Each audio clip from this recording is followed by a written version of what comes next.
GitHub is a goldmine for entrepreneurial ideas. With brilliant projects and proven appeal, the explosion of GitHub stars for a repository suggests that a market already exists. Many of these repositories are essentially unfinished products, waiting for a better user interface or a SaaS model to make them accessible. Yet most builders don't even consider this. MiroFish is a perfect example. It is a multi-agent prediction engine. You upload a document and it generates hundreds of AI agents, runs them through a dual social simulation, and produces a structured report. I turned it into a SaaS in a single evening, complete with Google login, a free tier, and Stripe billing. Let me show you how. I used 4 tools. Let me explain the purpose of each one. Before we look at the different components, let me give you a live demo. This is the SaaS that I built using the MiroFish Git repo. Here is the pricing page, which is hooked up live to Stripe. There are 2 tiers, free and pro, and I can sign in. To sign in, I use Google Auth, so I can log in right with Google. It will authenticate me and log me in. At this dashboard, I can do a new run. If I select New Run here and describe our prompt, I'll just put Shopify Store. Then I'll go ahead and start it. This will bring up the simulation dashboard. I can upload files and then ask for the simulation. I've already started some here, so I'll show you what this looks like. I'll take a look at the graph build. You can go into the app that does the simulation, and I can continue with that simulation, generate the agents, and then run the simulation based on that generation. Comment below, what would you simulate with this? Let's build in public. I reply to every comment. Also, check the description for a free starter kit as a thank you for engaging. Let's talk about the tech stack. Lovable is an AI-powered full-stack app builder. You describe what you want, and it writes the code, wires up your backend, and deploys it all in one place. What makes it stand out is its native Supabase integration. It connects directly to your project and generates code against your real backend, automatically handling authentication, database tables, and row-level security out of the box. Supabase serves as the trust anchor for the entire stack, providing authentication, a Postgres database, and edge functions on a single platform. Every service in this architecture verifies user identity through it. Stripe handles checkouts and subscriptions with a single webhook into Supabase, keeping the entire billing system lean and centralized. Finally, Replit hosts the MiroFish Python simulation engine. With a single prompt in Lovable, we added JWT authentication, ensuring that only verified, signed-in users can access it. Here's how the pieces fit together. On the dashboard front end, we are using Lovable for the interface and Google authentication. It integrates automatically with Supabase, which stores user profiles, supports Google authentication under the hood, and tracks Stripe payment data to differentiate between pro and free status. Lovable then calls my Replit URL housing the MiroFish Python code. I am refactoring that code to add an authentication layer, allowing the front end to communicate securely with the backend. We will use JSON Web Tokens to ensure the backend is protected, meaning users must have a valid plan or tokens to gain access. Supabase will issue these tokens to facilitate secure communication. We are going to start building with Lovable first, then add the JWT handshake to the MiroFish backend on Replit. Alright, I'm in my Lovable dashboard, and I'm going to type my prompt.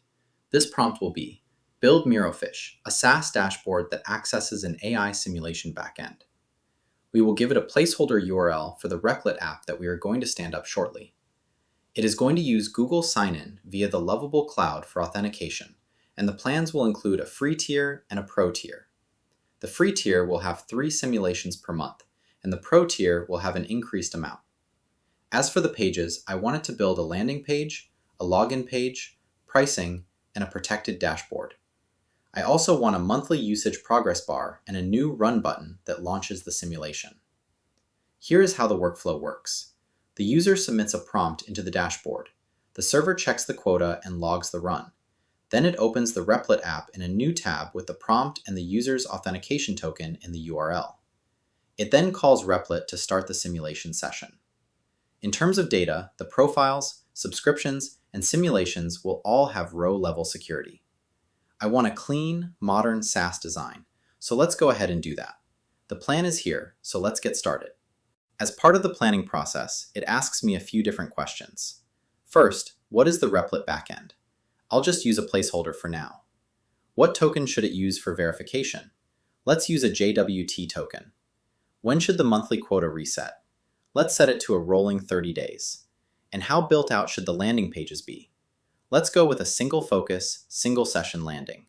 We will select that and submit. Now it's generating a plan. Let's take a look. This looks pretty good. A gated SaaS front end with a hosted Replit backend and Google user sign-in.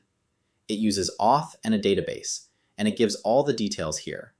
Everything looks good, so let's approve it.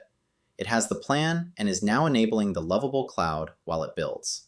I will pause the recording to let it process, and we will come back in a couple of minutes. All right, after it's built for a minute or two, it's asking for additional details.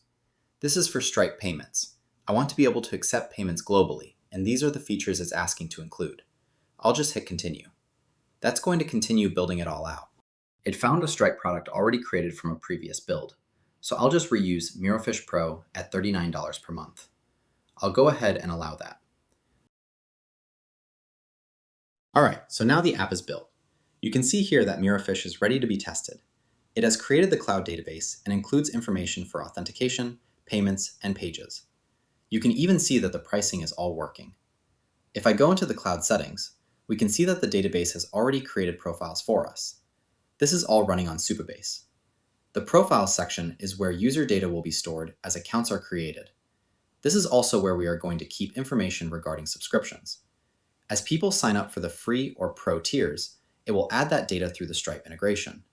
We also have a counter to keep track of all the simulation runs. All of that is enabled. You can see here that Supabase is under the hood, so we can write our own SQL in here if we want. It also shows all the different edge functions that have already been created. It is pretty cool that it has already done all of this. Next, I'm going to use Supabase to issue and control the JWT. So I'm going to say, please give me the Supabase URL. This is what it created, so I want the URL for that and also the publishable key so I can share it with my Replit backend. So I'll go ahead and do that. I'll copy this information into my Replit. All right, so I am in my MiroFish deployment on Replit. This is my Python Flask application, and what I am going to do is a remix. This allows me to create a new version of the project, so I will name it SaaS-JWT and click Remix. This creates a new version that I can build upon. Now I need to create one additional thing to securely connect to the Lovable front end or dashboard. It already has some functionality, but I need that specific connectivity, so I'm going to enter this prompt.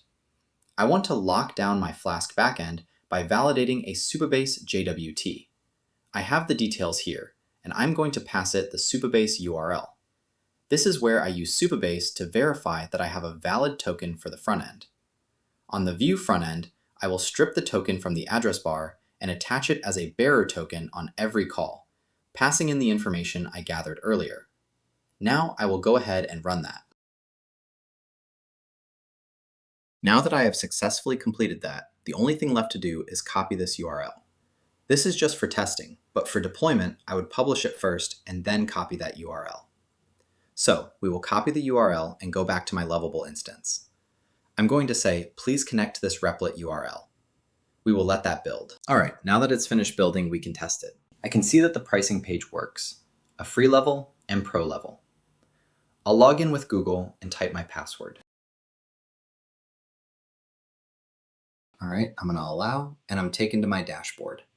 I'm going to do a new run, and I'm going to give it a prompt and do a launch.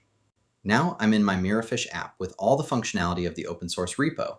So to recap, this is the ultimate blueprint for turning any open source repo into a profitable startup SaaS. In a single evening, with just 4 tools, we've built a production-ready business.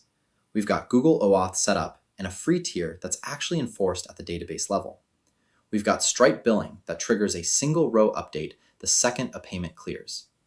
We're using a JWT handoff, so Replit never has to trust the front end. It only trusts Supabase.